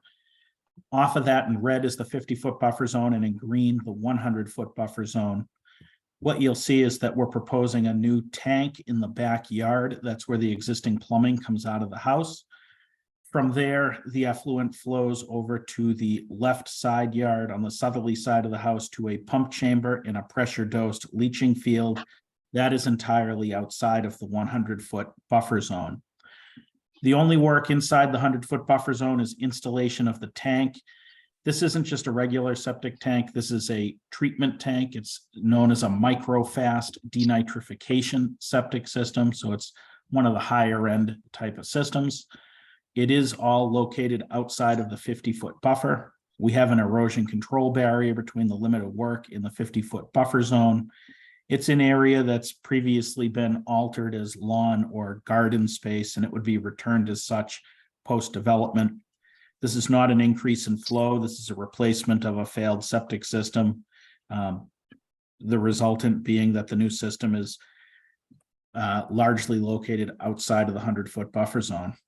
This meets the requirements for a negative determination based off of the presumption concerning Title V contained within the Wetlands Protection Act. I turn it over to you. Thanks, Greg. Amy. Yes, and agree. This is good upgrade for this site to have a compliant Title V system. And we are just probably put that clause in the RDA that we're not, we didn't scrutinize this wetland boundary, but for purposes of the septic system, the line is okay as shown, but a negative finding. Thank you. All right, thanks, Amy. Oh, and Board of Health, I believe, also has this approved. Got it. Brendan. I think it's great. I have no questions. Excellent. All right. Andy, how about you? No questions. Frank. No, I think it's pretty straightforward. Looks like he's got it outside the 100 for the most part. So except for the tank. Yep. I'm good. Richard. I'm good. All right. Do we have anybody in the audience for this one?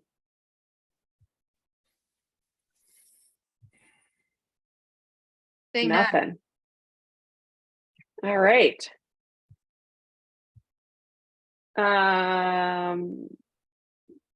I'll take a motion. I never get to do this. Can I? Yes, you can. I'll make a motion for a -3. Oh my God, you broke my tracker. I will second that motion. All right. That was a second from Brendan. Andy. Yes. Richard. Yes. Jen. Yes. All good. Thank you. Thanks, Greg. All right, I'm going to pass Hey, the torch to you, Jen, Chairman Snow. actually, I don't have the agenda or anything to read. Oh, okay. How many I more can read days? it. Do you We mind? This is None. the last. Oh, this is so the why don't last one to read. you just finish you're on a roll here. We're gonna circle back to 22 Indian Trail. But I already opened it. And she's opened it, but we were gonna put Paul Marabito on the line as iPhone and let him present. How much more time does Jen have before she's got to jump? Like 35 minutes, Okay. 35, 40 minutes. We should be Okay. good. We should be All right. good here. So whichever way you want to go. I'm going to let you be the captain. Nope. I just, I guess I don't have anything to read. So if you want to go back to 22, that's fine. There's nothing to We read. already She's opened already it. read it. It's all open. Okay. Yeah. Yep, so we're just waiting for Paul Marabito. Is he And connect? Is he, He's and he's on? connected, but he's gotta get on the line, so he's being asked to unmute. Paul, you just have to accept it and start talking.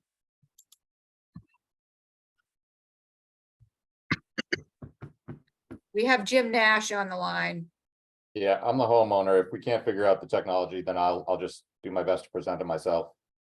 Yeah, it's looking like.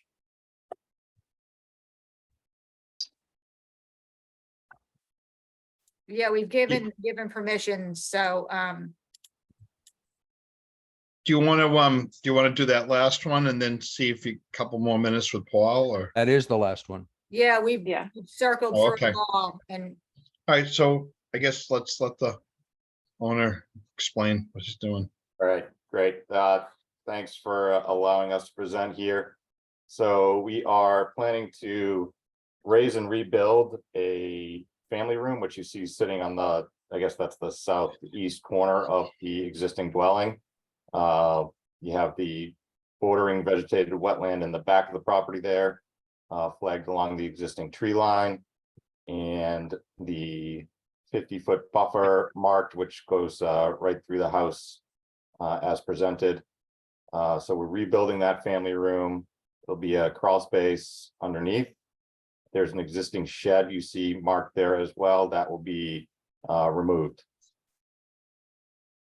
Pretty straightforward project, I think, from your perspective, but happy to try to answer some questions. Jim, was there a second floor addition? The plan that I have calls out a second, we have a second floor Yes, addition yes. in the main house. Yep, so didn't really get into that. That's within the existing footprint of the house. So we're just going up over the existing house, and then in addition to that, doing that raise and rebuild of that lowered family room. And are you increasing the number of bedrooms? We are not. We're eliminating 2 bedrooms that currently exist and putting our young children upstairs away from the master bedroom. Okay, great. So, all right, so I guess the comments that I had on this was that they have the tree line marked as the edge of wetland. And when I was out in the backyard, it all seemed really wet. And so I just kind of think that, and actually former plans of this property show that the wetland line maybe did more of a straight line from like 11 to 5. And that the backyard may in fact be hydric. It just may lack the wetland vegetation, but that would not negate it still being considered part of the wetland. But irrespective of that, my comments were the project such as this would probably need more of a silt sock wrapping around it. I believe there is a silt sock marked on the plans there. Yeah, it's not real comprehensive, and it doesn't, like, how are you gonna get into the site? It would seem like you'd come in using the existing gravel driveway, but then the silt sock is in the way. So it just seems like maybe a little bit more thoughtful approach to the silt sock. And then I'm not sure what the groundwater table is, but perhaps roof dry wells for the additional area. And then also, given the proximity to the resource area, some mitigation plantings. Those are my thoughts. Just to address the wetland line that was flagged by Brad Holmes, and he did issue a report regarding the non-existence of hydrofluoric soils and wetland vegetation within that lawn area. It is maintained as a backyard.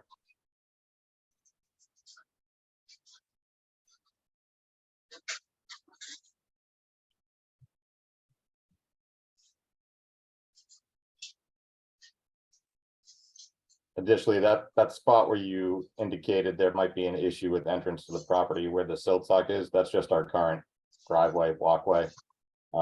Contractors would probably step right over that.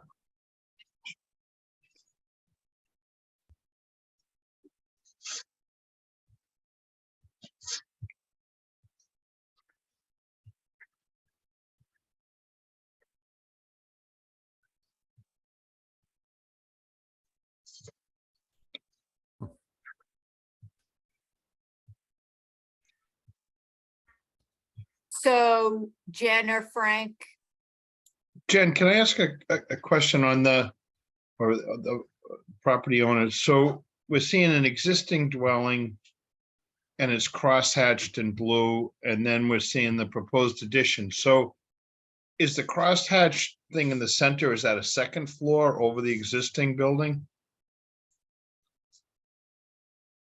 yes. Okay, and so Yeah, then we're on not the left, increasing- We're not increasing the footprint at all, doing a second floor and then an existing family room you see on the southeasterly side of the building there. We're just rebuilding that.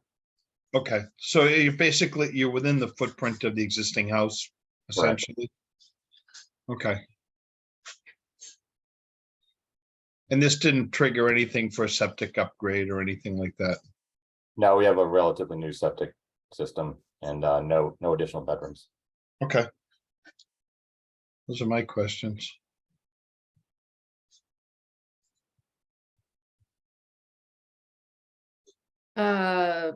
Brendan? So the shaded area is the new area? And the crosshatch is the existing? Is that right? Shaded area is the area within the existing house that we are working on. There's no, just to reiterate, no expansion of the footprint of the building. All right, because it looked like on that addition, it looks like the crosshatch doesn't fill the whole shaded area. And then also the shed, is that's being removed, but it's not labeled as such. You said that, right? Or is it not being removed? It is being removed because that family room, we're putting windows in the back area there, so we don't want to be staring at the shed. Staring at a beautiful shed. Yeah, and it's not beautiful whatsoever. All right, so yeah, those are the only questions I had at the moment. All right. Andy? Yeah, so I guess if it's in the footprint, that's good. I'm glad the shed is going. But to Amy's point, if there's evidence that wetland has maybe been filled at some point or altered for lawn, I think we want to make sure that we're not just letting it be altered and then unlabeled as wetland. I know Brad took a look, but I think under the circumstances, he may need to do more observation to ensure that it's not wetland. So just, I guess before we wanted to close and accept the lines, I think we'd want to make sure that that is pretty thorough and that we're not pushing that wetlands back without thoroughly reviewing it. Mm-hmm. But that's all I have. Okay. Richard? Yeah, my question would be, when did Brad do the lines there? Was it really recent or was it some time ago? If it's really recent, then there should be some sort of. It was report. July. It was in July. Well, it's really recent. So Yeah, do July we have 6th. something in, so we should have something from him in writing, correct? We do. We do, and I shared that with Art Allen, actually, and he We might have Paul on the line here as home. wrote back that it's, whatever. I think I shared what Art had written about the wetland line, but anyways, Brad today emailed me and he said we can go meet out there. That would be one way we could handle it. I could just go out and meet Brad, or we could recommend a quick consult with your peer review to settle it. At the end of the day, I do think there's a project that's, can be conditioned out here for sure. Yeah, but I absolutely agree that it needs to be finalized. You need Needs to to know be where it's accurate. really at. I have no problem with that. I think you should, if you can, go meet with Brad and make sure everybody's on the same page. So given that it sounds like we'd be continuing this either way. Can I ask a quick question? Maybe the homeowner, if Paul's on. Has anything been altered in the backyard recently? It looks like there's an existing tree. I know this is a tough spot. I've been by it a number of times. And I know that there's wetlands back there, but if this tree line's been there for a good period of time, which it seems to me like it has, maybe the simplest way here, if they're not looking for us to ratify that wetlands line, and we, rather than get into having a consultant, if the applicant were willing to post that tree line with some stakes. I think this house was built way before we were worried too much about wetlands. If they were willing to put some do not disturb, some wetlands markers in across the back, and then he's all on his footprint. It's not like he's trying to dig up the backyard or anything like that, and we just don't accept that necessarily as the wetland. If the applicant's willing to agree to that and put some wetlands markers along that back edge, I don't see why it needs to get more complicated. Yeah, I'd be absolutely fine with that. That tree line's been there at least, we've been here 7 years. And it doesn't look like it's moved in the last 35 probably. So I'm happy to put something there. I don't mean to jump over everybody. I've gone by that so many times. I'm pretty familiar with that site, and I'm sure that today that would be a different story, trying to build something in that case, but that house has been there since Indian Trail was built. So I think that he just sort of inherited what he has. Did anybody know any other violations or infractions that you would see that we just couldn't? Well, there was some dumping in the behind the garage. I mean, so that could be cleaned up. And I mean, just going back on the aerials back to like, on map browser, every aerial shots two times a year going back, it looks like maybe the backyard's been thinned out a little bit for trees. So, I mean, I agree, like, I don't really want to haggle about the wetland line either. So maybe some plantings for mitigation in the back there, and some posts you could condition. Okay. This is an RDA, right? I'm sorry to be jumping. No, it's a notice of intent. Oh, it is a notice of intent. I'm Yes, sorry. and also the silt sock doesn't really appropriately go around the work area. Well, can we Which maybe? could also be shifted, like it's an easy shift, you know what I mean? Yep. Okay. I would encourage that so that they don't have to make more of this, only because I know what exists there. So can I ask a question? Sorry. Sure. When you say the silt sock doesn't go around the work area, could you be more specific where you would propose it would go? Because it covers the entire property in the back there. Just so I can relay it to the engineering consultant.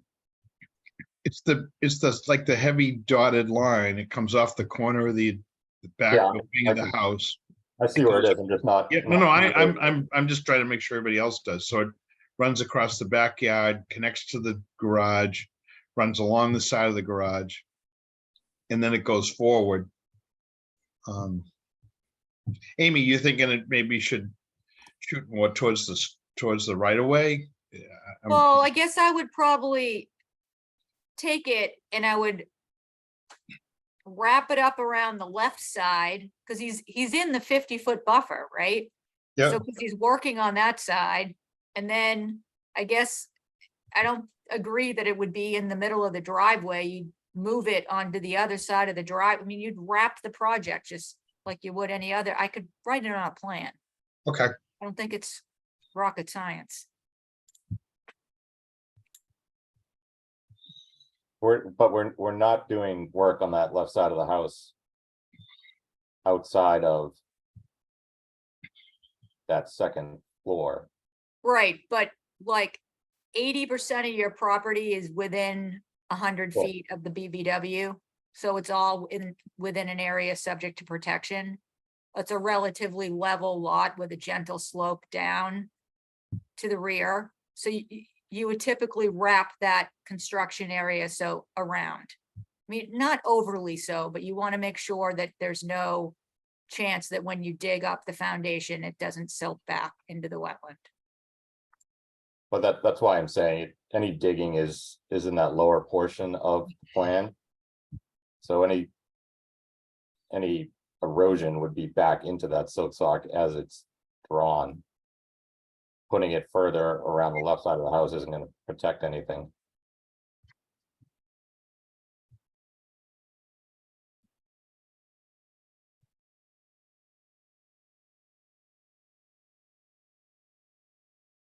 But you tell me where to put it. I don't know.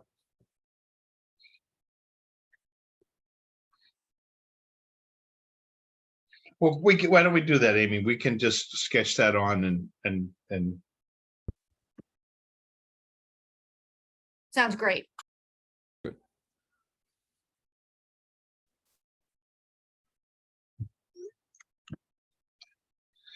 think we lost Jen. We did. Mhm. Jen Foley had to drop. Okay.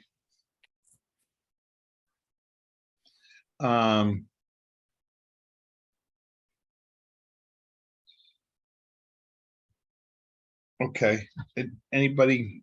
So So, let's do so a the thoughts butter. are, that we would, to this plan, we would get some wetlands markers. If you think that a small planting or something is appropriate, right in the back, maybe half a dozen wetlands type plants or blueberry bushes or something. In the markers. And then the wetlands markers, a few blueberry bushes, and then just rework the erosion control to protect the wetland. Right. Right. Right. Is that where we're at? Sounds good. Yep. Okay. Do we have anybody in the audience?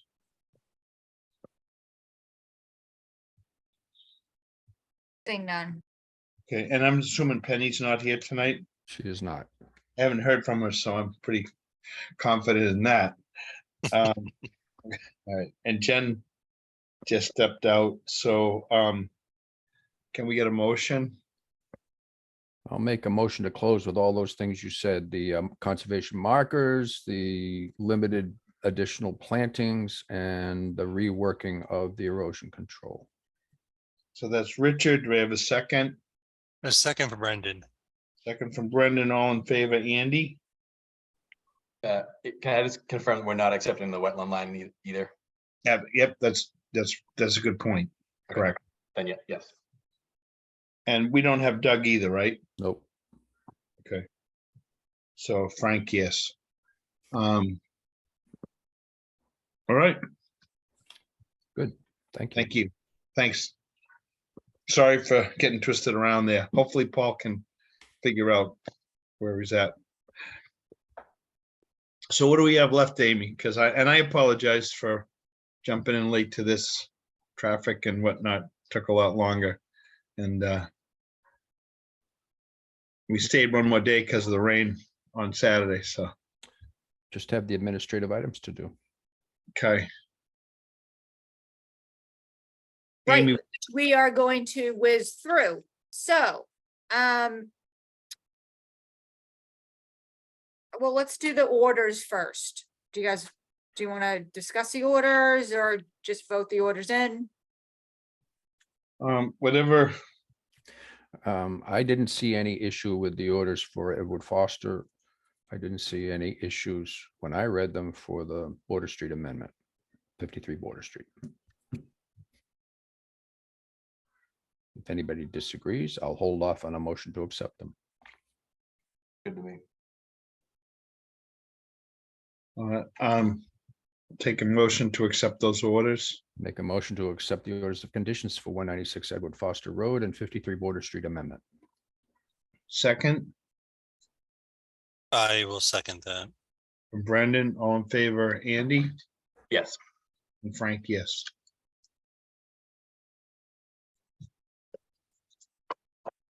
So we have certificates of compliance for 222 Gannett.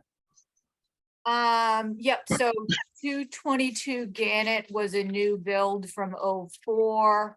And we were waiting, from the last hearing, for the as-built and current photos and a few other documentation items, which we've now received. So I'm gonna go ahead and issue that. 82 Greenfield is, an addition from that same time frame back 2004 or so. And we also similarly have an as-built for that project and the documentation in line for that. 132 Maple Street was a barn and a limited crossing in the woods. And for that one, we are waiting for a fall planting plan, but and there are some notations with that project from the engineer, but we can have more discussions as we get closer to after we receive that planting plan. So those are not something you're voting on. Then enforcement, I think we've got Mike Ball on the call to fill you in on 184 CJC. So I'm going to unmute Mike Ball.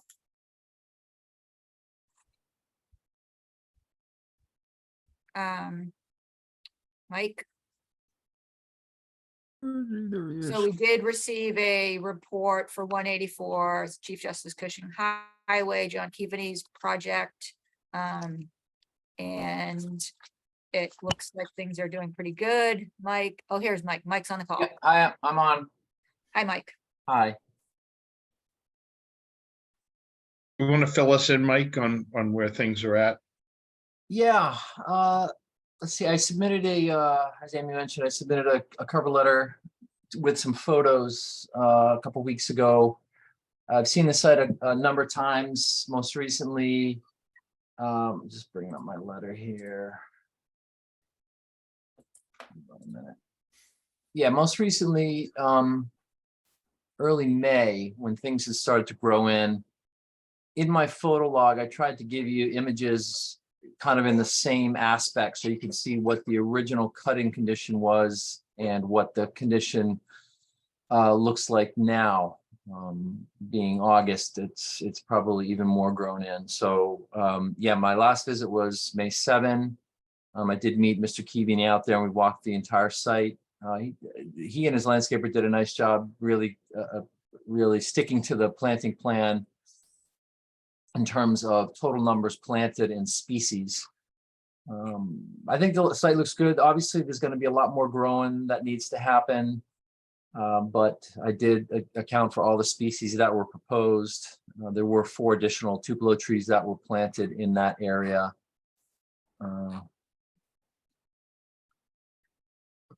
That's it in a nutshell. I'd be happy to answer any questions. Okay, Amy, what's your thoughts?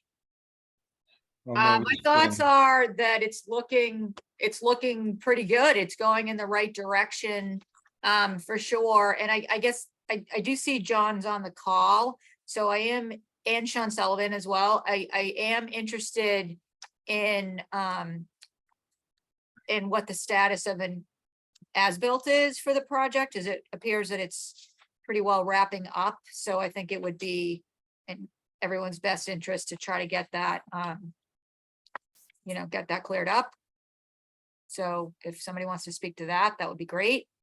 Either John or Sean or Mike.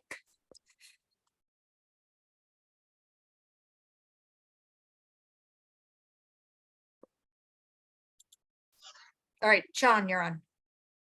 Hey, Amy, thank you so much. My understanding is that the final as-built was sent to conservation back in February.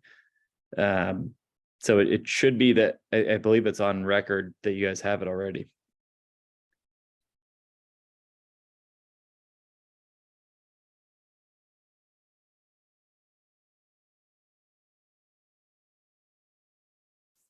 What are your thoughts on that, Amy? We have not received the request for a certificate of compliance. Oh, the request of compliance. I know that. Yeah, which is which would be with the as-built, and I don't see an as-built. Okay, let me follow up with Jeff Hassan next. I'm looking at the plan right now that. Oh, that's terrific. Great. that- So, That Jeff was supposed to have sent. So let me just circle back with him on that because that should have been sent over. yeah, no, we don't have the as-built, and I mean, if you've got the as-built, then I would, and if the property's stabilized, I would say, let's get that request for CFC in. Okay. And Yep, happy to do yeah. that. Okay, great. And otherwise, from everything I understand is that the growth is definitely in place over there. Everything's going good. I do understand that Mr. Pacheco started building his boathouse according to the amended plan that he had submitted. I don't know if it was approved or not, but that's in that same vicinity of the area. So I don't know what's going on there.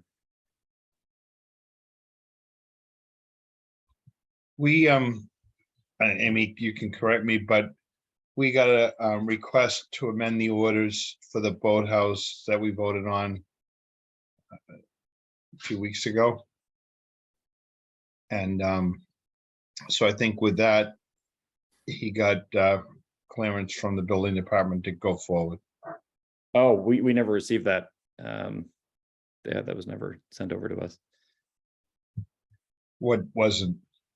The clearance to go forward. We wouldn't send you that, so you should have got notice that there was a hearing to amend those orders. Okay, I guess I'm just confused when the appeal period would be on that because we didn't get the approved order. Well, you'd have to look for it yourself. Okay. Well, I just emailed you the amended order, Sean. But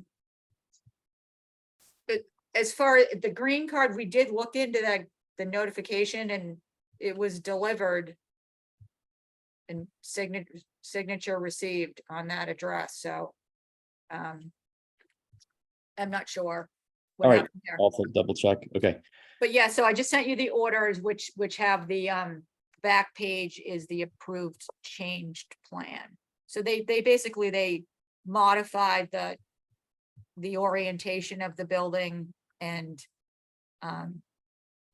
the shape of it, stuff like that. Little bit changed. I mean, we had a fair amount of discussion about that site and the changes and the project. So that it was not a new notice of intent. It was to amend the existing orders, but it was a public hearing. And as Amy said, I think that Mr. Keaveney got notification and appeared that he signed for it, or someone did. I remember that. I think the issue was that there was, at the last hearing, it was kind of tabled at the end of it. There wasn't really any decision on it. So, and then it was just taken off the list. I think that was where we're kind of confused because it's clearly within the easement area that's on the plans, but yeah. So I'll look at what you just sent over, Amy. Thank you for doing that. Thank you. All right, what else? 67 Collier. Yes, so 67 Collier, we have the funding for the peer review site visit for that, and I'm actually just trying to get the consultant to now pick a date and the owner available to actually schedule the work. But we have the money, it's ready to go, so that's good. So that we have a consultant. And It's funded, yes. It's funded. Yeah. And we're trying to work out the time to get them to take a look at the Correct. issues and then go from there. Yep. Awesome. Yep. Okay. Yeah, and just for, a quick agent report. So you've probably heard or saw about the pier driving barge that flipped over in Hummerock last Yep. week. Richard was on it. Yeah, Yeah, well, all weekend, thank you. I was down there too and met with a bunch of different officials on the cleanup and stuff. So there was a fair amount of, you know, release that happened to the environment, that was being assessed and remediated. It seems like whatever could go wrong went wrong on that. It's like definitely wasn't a quick righting of the ship. Let's just put it that way. Amy, do you know if there was much fuel released or anything? Were they? Yeah, there was. So there definitely was a good amount. I mean, like a good amount, meaning I think they had accounted for like 50 to 100 gallons, like that type of thing. But they were able to respond to that and Well, contain they it? set out booms and they did contain what they could. And I think that, you know, they did a fairly decent job responding. The emergency personnel were there right away, but it took a little bit for the cleanup company to come down and come out and take a look. So I'll be interested to see what the findings are there on impacts to the environment, obviously. Certainly added interest. You know what, it raises a thought for me. I don't want to belabor this tonight. It's after 8 o'clock, but when we condition these projects, we make the assumption that the homeowners or whoever are hiring competent people to do this work, and that the people that do the work are either certified or insured or whatever, but I'm not looking to add more layers to our compliance, but I do wonder how that works, you know? I don't know if anybody else has any thoughts about that, but you know, this, and I don't know how much should be our jurisdiction or it should be someone else's. But, you know, we're talking about one being done in the harbor, and there's equipment, you know, that has fuel and oil and contaminants and all that stuff on it. So along with being concerned about the impact they have when they do the work, if they have a mishap, are they prepared to deal with it? I don't know. Frank, I think you've got a lot of legitimate questions, and I think a lot of those questions probably apply in this case.